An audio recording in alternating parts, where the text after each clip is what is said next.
Hi, Adrienne with Caliope Skin Center, and we are going to be discussing real skincare. So this is a real skincare talk, and the skincare we're going to be talking about today are astringents and toners. And I know some of you are thinking, I don't use an astringent or toner, and I never have. Well, that's why we're talking about it today. That may be one of the reasons why you're not getting quite the best results you could be getting from your skincare regime.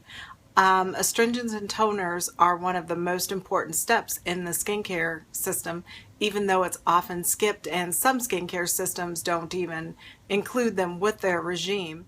First of all, our skin has a set pH, and it's what's called an acid mantle that helps to protect our bodies from harmful invaders coming in through opening on the skin, and that's their bacteria that's out in the community.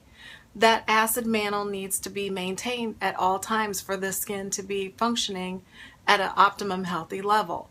When we wash our face, most of our cleansers tend to make the skin more of an alkaline pH, which is that dry, tight, itchy feeling sometimes you get, and your skin just feels like there's a film still left on it at times, and that's because there is still a film left on it at times, depending on what type of cleanser you're using. And if some of you would get yourself just some plain cotton rounds and your astringent toner and use it after you wash your face, and you think you've taken all your makeup off for the day, I think you'd be really surprised at what's still left on your skin. So that's reason number 2 as to why a skincare regime should always include an astringent and toner, because you may not have gotten all the makeup or the dirt and pollution off your face from the daytime.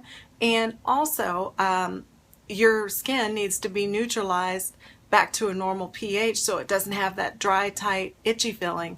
And neutralizing that pH before you go on to use a serum or a moisturizer increases the way that serum or moisturizer penetrates the skin.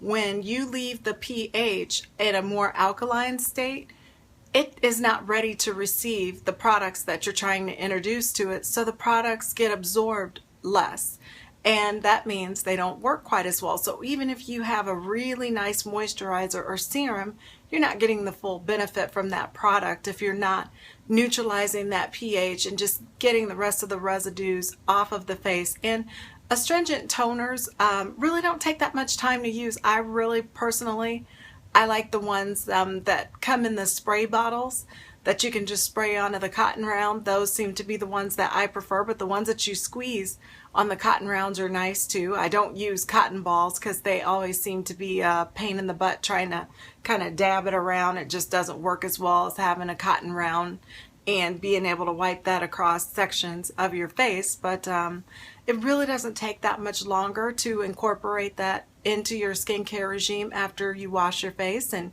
you just completely let that dry and absorb, and just stand there for a second and kind of think, gosh, after I wash my face, before I put my serum or moisturizer on, my skin usually feels kind of dry and tight, especially in the cheek area. But once you get that pH neutralized, it will be ready to receive your serums a lot better.